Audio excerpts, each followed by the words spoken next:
Opening up the first Peacock and Williamson 2023 mailbag today, talking Bills Bengals.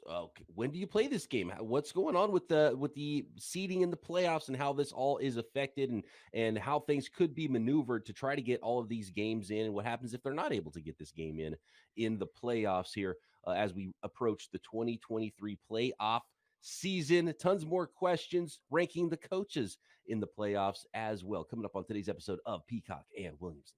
NFL analyst Brian Peacock and former NFL scout Matt Williamson bring you expert NFL analysis every day in less than 30 minutes. Get an inside look into the NFL on the field and in the front office. With elite breakdowns, next-level analysis, and in-depth information only for the real NFL fans. This is Peacock and Williamson, and it starts now. Welcome to the Peacock and Williamson NFL Show. Brian Peacock alongside Matt Williamson at BD Peacock at Williamson NFL. Thanks, everybody, for making Peacock and Williamson your first listen here on the Locked On Podcast Network, your team every day. Today's episode is brought to you by Ultimate Football GM. Ever dreamed of becoming an NFL GM and managing your football franchise from top to bottom? Then this game is definitely for you. Download the game. Just visit ultimate-gm.com or look it up on the app stores. Our listeners can get a 100% free boost to their franchise as well when using promo code Locked On in the game. That is all caps, Locked On, Ultimate Football GM. Okay, Matt, let's get into this mailbag. We got a question from Brandon here, and we haven't really heard a lot from the league yet. I'm sure there's a lot of discussions behind the scenes going on, trying to figure out how, when, if to play the rest of this Bengals-Bills football game that was suspended and not canceled on Monday night. Brandon asks, if the NFL were to call the Bengals-Bills game a tie, how does that affect the number one seed? So that's different from not playing it at all either. So it could be canceled. There's no score. The game doesn't count at all. You go to basically winning percentages for those two teams to figure out the seeding. If you call it a tie, that gives each team sort of a half of win. I think both teams would rather have a half of a. Both teams would rather have a. I guess it wouldn't change winning percentage, would it? So I don't know. Would they want a tie? Would they want a no game? I don't know the math of it in the tiebreakers enough to know if it's what a tie does to them. But I do know Kansas City lost to both Buffalo and Cincinnati, which is a sticking point. So that I don't know. It makes my brain hurt. I'm not exactly sure about that. However, I brought this up to somebody that knows league rules better than I do and that I trust in that capacity. And he said in the bargaining agreement, the commish/league office does not have the right to award wins, losses, ties. Like that's out of their jurisdiction. Like We're not allowed to do that. I mean, that's a lovely idea. We could forfeit the game, not forfeit the game. We could eliminate the game. It never exists. We can reschedule the game, but I can't tell you, you both are forfeiting. You're both getting a tie. You would have lost, or a tie. No, that makes perfect sense, and that's right. Probably why I never really considered it, because that's just, you can't give them a tie. If you go by winning power, if you go by winning percentage, it hurts the team that might have won, right? I wonder if both franchises got together and say, well, I guess that's not that big of a deal, all things considered, or is the league going to push the game? And that leads to the question: when do they play the game if they decide they've got to play it? And there's an extra week built into every NFL season before the Super Bowl. And I got to be perfectly honest, man, I hate that extra week before the Super Bowl. Super Bowl coverage is the worst part of the Super Bowl is everything that surrounds the game. And having an extra week, I think, is absurdity. I like, having a week off for the teams and maybe get healthy and play. Other than that, all the extra coverage, I hate halftime. I hate the commercials. I like the football game, and that's it. It's like I hate everything that goes around the football. So the extra week for me before the Super Bowl is just brutal. So they have that extra time. If they want to push the entire playoffs back, they can have a week 19 if they want. So a couple things. The way I understand it, Kansas City's the first game of the weekend. They play Saturday at 4 Eastern. And if they win, they lock up the one anyway. Like, do they have a contingency and plan and play right now where they're not telling us that on Saturday night they will have, we're going to cancel the game if Kansas City wins. If they don't, we are going to play a week 18, or a week 19, just with these two teams or something along those lines, and kill the bye before the Super Bowl. I know there's a lot more logistics to killing the bye than just you and I not liking the commercials and all the press conferences and stuff, because Yeah. there's travel and parties and all the different things that happen. Mhm. Plus, it's Senior Bowl week. Like there's not a lot of us that are going to go to Senior Bowl, but I am. I mean, not that the league is asking my opinion, but that's a And big event that week too. a lot of league folks are going to be there. That's what I mean, right?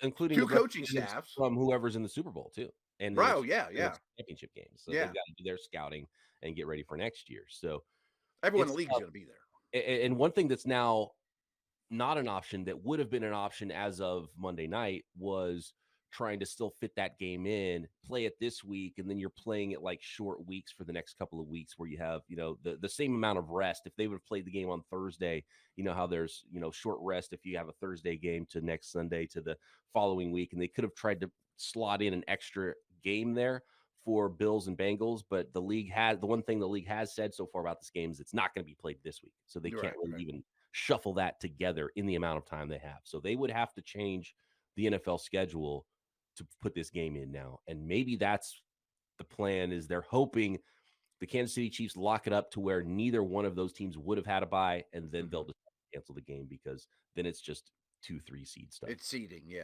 And then you just go off of the tiebreakers as they're currently constructed. As they currently are with winning percentage, right? Yeah.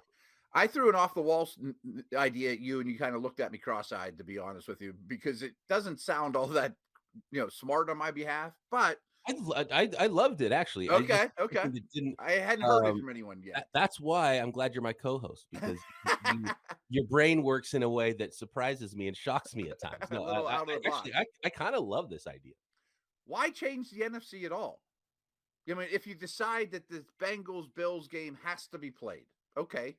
Well, they play what would have been wild card weekend, and just keep the NFC schedule exactly as it is.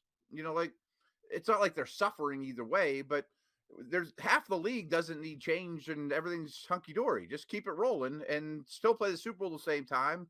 Give them the week off before the Super Bowl, and the AFC will figure it out as they go. Do the Bengals or Bills? Well, I guess that wouldn't matter either if the Bengals or Bills played in Week 18 NFC teams. So basically, what you're saying, Matt, is that the AFC would have a Week 19 where they don't play wild card weekend, and it's Bills Bengals, and then they would eliminate the week before the Super Bowl. That would be the AFC Championship game, so it'd be staggered with the NFC, and the NFC playoffs would play as normal. And while the Bengals and Bills play Week 19 extra game during wild card week, the NFC would actually have their wild card week. Yeah. And go ahead. Yeah. Actually, that would be pretty cool for the NFL to be able to stagger things. And you've got an NFC and an AFC side of things, and then it'd be a standalone game for the AFC Championship in that week before the Super Bowl. I doubt they would do that. I'm sure somebody would say unfair one way or the other. One team doesn't get to rest. The NFC teams get to go to the Senior Bowl, have more reps there and coaches there. So, but it's not a terrible idea. I don't, because then you get football every weekend, which I like as a fan. The one little problem I could see, though, is the hype and the BS around the Super Bowl. Is one team would have to get to the Super Bowl. We only have a week to prepare for the Super Bowl, obviously. They would have picked up another bye, though, in the process. I mean, they got a bye on the front end of the playoffs that the NFC didn't. But is 1 week enough time for media day and all the nonsense that goes around Super Bowl? The stuff that we don't like for the AFC. The league's gonna keep it even, Steven. I'm sure they will. Right. Yeah. I'm just trying to think out of the box. Yeah, I like the out of the box thinking from Matt Williamson. Wait, tune into Peacock and Williamson every day here on the Locked On Podcast Network.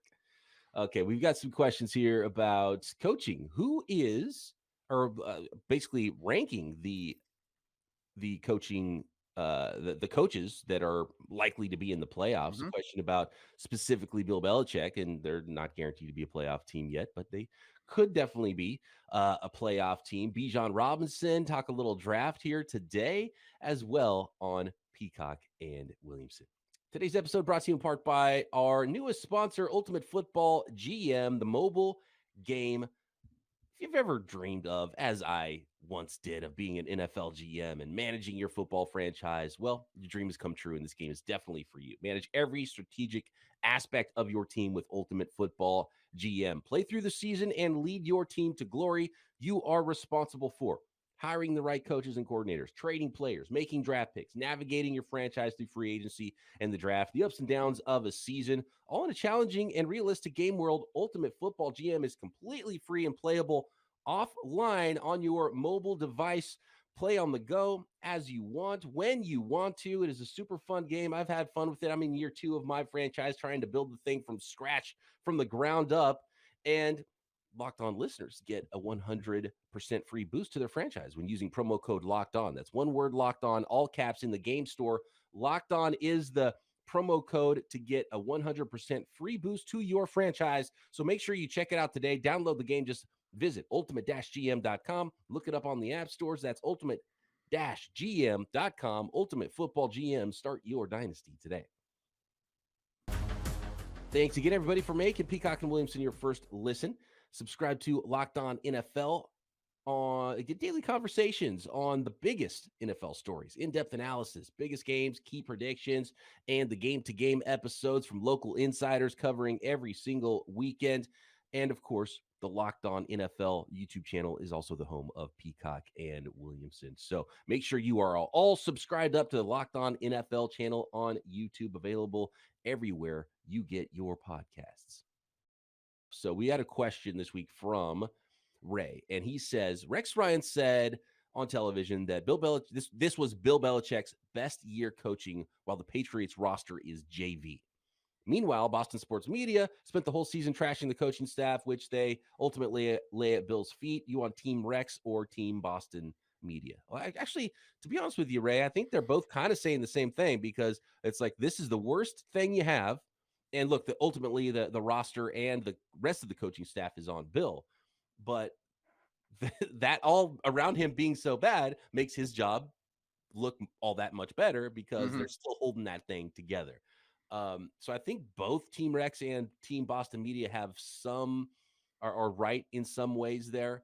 But do you agree that this is one of his best years coaching? We've kind of said this about Bill Belichick for a couple of years now, because they've been that team, and we projected them to be terrible again this year because of the offensive coaching staff that seemed dubious and the rest of the roster. And the roster has been slowly getting worse and worse from the end of the Brady era. So I think it's pretty clear Bill Belichick is a fantastic coach, and I think it's pretty clear that he's dealing with subpar talent around him. I think I could be the lawyer on either one of these cases, to be honest with you. I would come up and I would present the argument that this team currently, as constructed, with basically no passing game, and a broken offense, should not be at 500 as we speak and playing a meaningful game to get into the playoffs. That's great coaching. I gave you bad ingredients and you made a very serviceable meal that few could do. Okay, that's really good coaching. Good job, Bill. But if I was the other attorney, I would say, well, Bill, okay, you've done some good things with what you've been dealt, but you're the czar of this organization. You're also the dealer. You're the dealer, and it's not a random process. It's not, just cards you don't know what you're going to get. And I've said for 10 years that Bill, the coach, I think is far, far superior to Bill, the GM. And I know they look for certain things, but they could get those things around later. Or, do you have to spend that much money on Jonnu Smith and Hunter Henry and that disaster of a free agent spending they had? So I would say, hey, Bill, you have not acquired as much talent as you should, considering the resources you had. You decided to hire non-offensive coordinators to handle your offense, which has been a utter disaster. And as your offensive coordinator gets deeper and deeper in the weeds, his O-line that he's also in charge of is falling apart. So the things he's even kind of good at aren't working here. We had a promising second-year quarterback that might be ruined now. So I can't exactly say this has been a stellar coaching job, because his responsibility is he's the czar of the team. This is something I had to look up, and I'm kind of shocked, and I can't remember this happening, and sometimes things are a blur at the end of the football season. Bill Belichick was named Executive of the Year last year by the Pro Football Writers. Okay. Does that add up to you? Haven't we been trashing Bill Belichick, the GM, for multiple seasons here on the podcast? I mean, you pull up their draft and where they've spent. I don't see it at all. I mean, I regret this a little, but often in the preseason, I said, who are the good players on the Patriots? Like, who are the really good guys? And I would bring up like Barmore and Duggar that I really like. Judon's good, but like, there's they're not even like bona fide starters on a Yeah. lot of spots there. I mean, that are fine. Who are the stars? Who's on the billboard? Like, ugh. So Bill Belichick, one of the best coaches for sure, and it seems like he's trying his hardest, especially with the coaching thing he decided this year. I know a lot of guys he Right. probably likes and believes are smart and good coaches, but having special teams and or defensive coaches coach that offense for a second year quarterback, and clearly it hasn't been good. No. But they're still winning football games. So clearly he is a good coach. Maybe he needs to hand over some control to some other folks in the organization. And, a lot has been poached from the organization, obviously, over the years. And maybe that's just starting to show as well a little bit more now, especially after Brady moving on. But you saw that even at the end of the Brady era. But clearly he's a good coach. So to answer the question here of the best coaches in the playoffs, from our friend Joshua, the question, how would you rank those coaches in the playoffs? Or likely All right, playoffs? I can take another step back in against New England here. I want to be the prosecuting attorney against Bill, to be honest with you. So they're 500. I just pulled up there. We've talked about this a lot. They lose the good teams, they beat the bad teams. But their list of quarterbacks they defeated were Trubisky, Goff. Okay, but that was outdoors in New England and Detroit. What hadn't yet come together. Beat Brissett, who he drafted, knew, loved, all that stuff. Zach Wilson twice. Sam Ellinger in between those. I forget which Cardinals quarterback because they've had so many 4 weeks ago, but at best it's Colt McCoy. It was not Kyler. It might have been somebody else. And then Bridgewater, who broke his finger during the game this past week. I mean, those are the quarterbacks he's beat. Thoughts are good. So he's a bad coach and a bad GM is what you're trying to say. It's not his finest coaching years, what I'm trying to say. It's not number one on Belichick's many years of great coaching. All right. It's Well, if I'm on the jury, I think you made a pretty good argument that. I mean, if they had 3 straight wins, Zach Wilson, Ellinger, Wilson again. Like, okay, but those guys stink. Okay, let's go in the AFC. We don't have time to go through the whole thing necessarily and rank them out, and that's probably a project for another day. Yeah, and let me tease this too, because I don't think I did it last year, but I build a spreadsheet usually, and I rank quarterbacks 1 to 14. I'll do the same with coaching staffs, probably every position. So someone needs to remind me, or you could remind me, or I'll remind myself. But as soon as the playoffs are set, I'm going to make that spreadsheet. Andy Reid won. Yeah. Yeah. If let's just look AFC here. So Andy Reid won. McDermott or Harbaugh 2. Where do you put Bill? Is Bill in? I don't know. You just made it sound like Bill's going to be 4 or 5 on this list. I know. Bill's not 1. I put Bill 2. Yeah. I mean, there's a respect factor there. Just as head coach, not as anything else. I don't think Tomlin gets in, but he'd be 4 or 5. I mean, Tomlin versus Harbaugh is an age-old battle, especially around here. Zach Taylor not getting really a ton of credit for what's going on there with the Cincinnati Bengals over the last couple of years. And I've gotten a lot of heat about Taylor, but I think he's done by far his best coaching job this year. They've changed some things offensively. He's deferred to Amarumo, the defensive coordinator, who's superb. So I think Taylor's come a long way as a coach. I didn't have faith in him before this year, but he would be much higher on the list than he would have been a year ago if I'd done these. Like the hard ones to me, I know we're not talking NFC, but like some of these coach of the year candidates, Jacksonville, Giants, yeah, they probably deserve coach of the year consideration, but are they a better coach than Harbaugh or Carroll? You know what I mean? Yeah. That happens with the MVP stuff too, because you give it to Mahomes every year, but there's other really good candidates and players that are doing things that are special, and coaches that are doing things special, because you can't. Yeah, it's not a lifetime achievement award. It's just this year. Let's look at just what's happening this year. And so to me, it's not Bill. Andy Reid, yes. The hard part is like, okay, where do you put Zach Taylor and Sean McDermott? And probably I put Harbaugh 3. Guys that have had a lot of recent success. We're not talking about Jacksonville or one of those type of teams. Doug Peterson, Vrabel, I think those are good coaches as well. So McCarthy, LaFleur, right. No, we're talking just AFC, but right. Staley might be 7 of the. He would be very low for me, I think, of the potential. Like Vrabel would be ahead of him. Jacksonville would be ahead of him. But the way they turn things around, I don't want to play the Chargers in the playoffs either. Like we have a question about the Chargers, and I have fear of the Chargers, but I don't have fear of their head coach. Although he's got better too. To answer that question on the AFC portion of things here, it's the Packers in the NFC, the Chargers in the AFC of the teams that we thought, okay, which teams you're putting money on? Probably not them, but which teams that you won't be surprised if they were playing in February? Maybe Chargers, Packers, right? And we see it every year. Wild card team runs the table and runs the gamut. Last thing about this question for me is, let's say Brian Daboll wins Coach of the Year. I would have no problem with that. Boy, you did a tremendous job. We'll talk about a bad roster.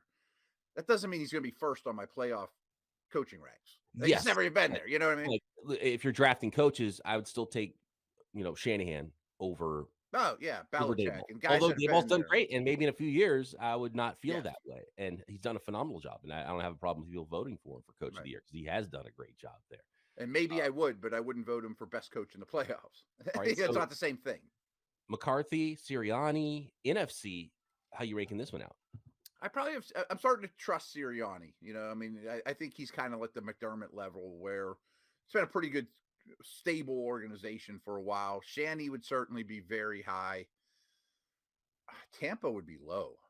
Tampa would be very low. Come to think of it, I've got some notes on Tampa. Maybe last. This is more on the offensive play calling side of things I want to talk about when we preview week 18 too. But yeah, I'd probably have Tampa a little bit lower. Dan Campbell? Yeah.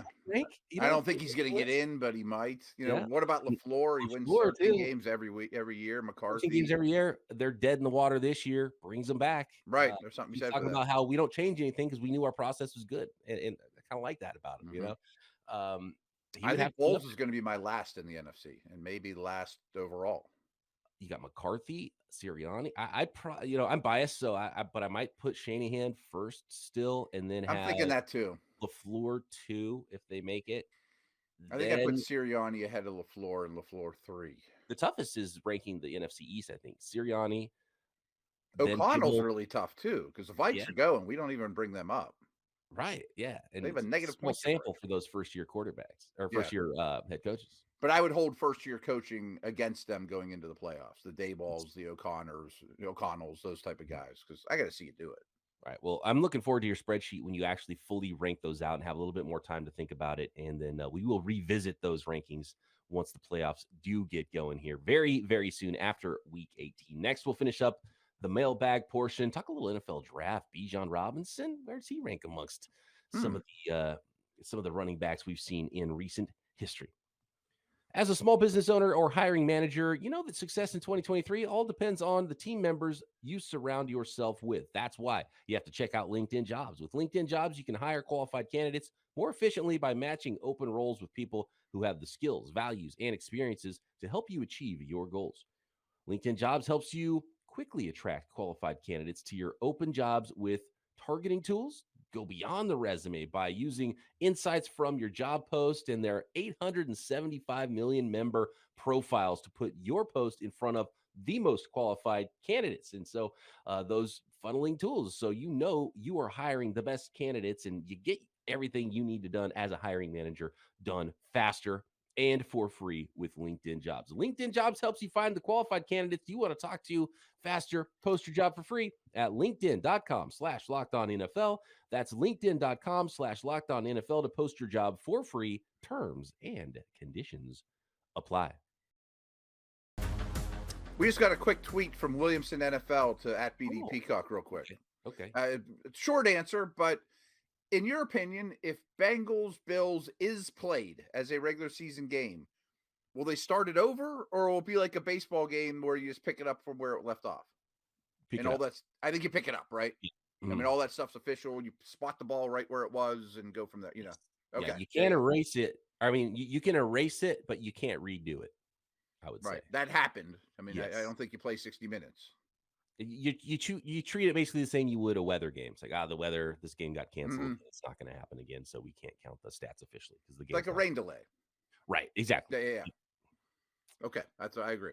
Okay, Let's go to the draft a little bit here. We got multiple quarterback questions for the draft. JDS has a good question, by the way, about Bijan Robinson. I haven't done a Yeah. lot of work on the draft, but Bijan Robinson's hard to miss. University of Texas. He's universally thought of as the best running back in this class. Yes. JDS says, do you think any teams should spend a first round pick on Bijan Robinson? I have a feeling the listeners out there who listen to the show know my answer to this. I'm interested to hear what you say, Williamson, because you're a little bit more willing to spend Right. first round picks on running backs. I would point to the Steelers.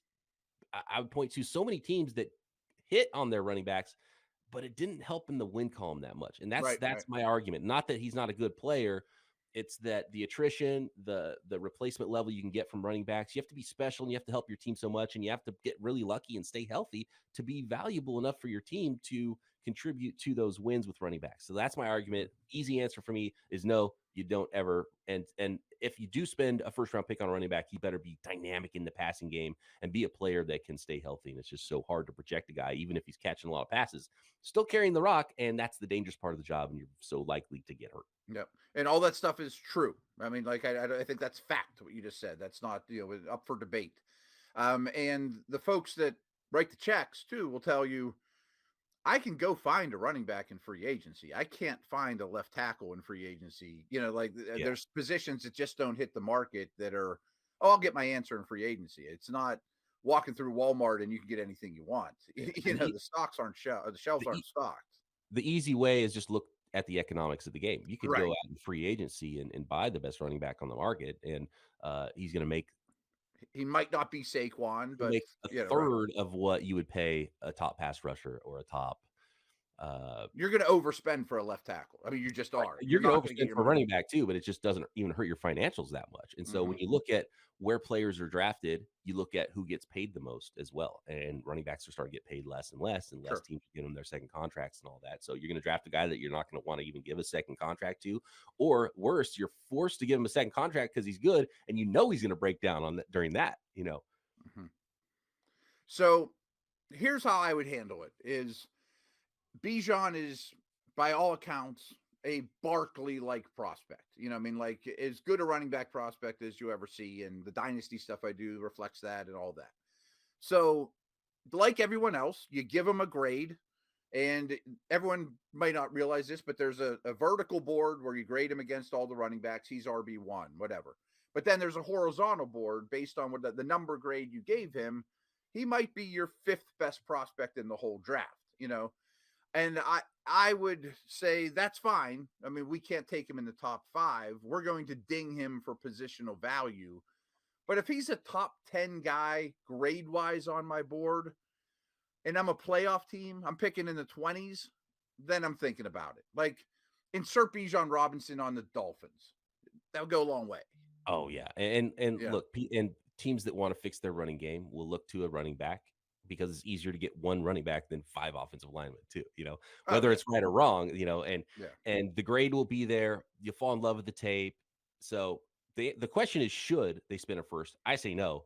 If the question was going to happen, he's going to go in the first round. Yeah, it is. It's going to happen. Maybe it goes a little later than you think, and he ends up in Kansas City, and the fantasy people go crazy, or Buffalo, or something like that thinks they're one position away.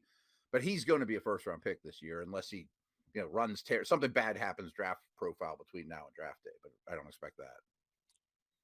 Zach Wilson, is he on the level of bustitude as Johnny Football, Josh Rosen, non Ryan Leaf, non Jamarcus Russell division kind of, I think it's a little early. Okay. I don't think he'll be a Jet next year. I think they'll trade him for like a 4th round pick on draft day, but he's spiraling. That he's making a strong case to be one of the top busts of the last couple generations. I think it's too early to quite go there. I mean, how many games has he really played? 15 maybe? I mean, he's been hurt a lot. I just wonder how big of the body of work. It's not that big. Part of it's even benched. We are out of time here, Matt. A lot of good questions. Apologies to those folks that we did not get to your questions, but keep them coming. We will do it again next week. It'll be wild card mailbag style, of course, next week as we get deeper into January. Thanks, everybody, for making us your first listen. Matt and I back tomorrow right here, Peacock and Williamson.